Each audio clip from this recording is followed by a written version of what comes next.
একটা জিনিস খেয়াল করো, চিন্তা করে বুদ্ধির কাছে আসবে যে এটা করা ঠিক হবে কি ঠিক হবে না, আমি এটা নেবো কি নেবো না, আমি কি চেক ডিফল্ট হবে কি হবে না, আমার ইনকাম, সোর্স অফ ইনকাম যা আছে তার দ্বারা আমি এটাকে মেটাতে পারবো, সমস্ত সংসার খরচা করে, সংসার খরচা চালিয়ে এটাকে আমি করতে পারবো। এবার কি হলো, মন সংকল্প করলো, সেটা চিন্তা করলো, চিন্তা করার পরে বুদ্ধির কাছে পাঠিয়ে দিল, একটু রিসার্চ করে দেখুন হবে কি হবে। এবার যদি বুদ্ধি বলে হ্যাঁ এটা হবে, হয়ে যাবে, তখন তোমার মানে তখন অহংকার মন এটা ভাববে গাড়ি আসবে, গাড়িতে বসতে কেমন লাগবে, আমার একটা বিশাল কিছু লাগবে, হ্যাঁ দেন আমি গ্র্যান্ড করলাম, চলো কোনো অসুবিধা নেই, এটা গাড়ি কেনাই যাক। এইবার এই অহংকার তোমার ভোক্তা হিসাবে ভোগ করছে, অহংকার।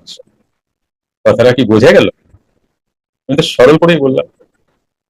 ওকে, এইবার কথা, এটা ঠিকঠাক, রাইট? দেখো এখানে কিন্তু বিবেকের কোনো জায়গা নেই, বিবেক কিন্তু এখানে সাক্ষী, জাস্ট চুপচাপ বসে আছে।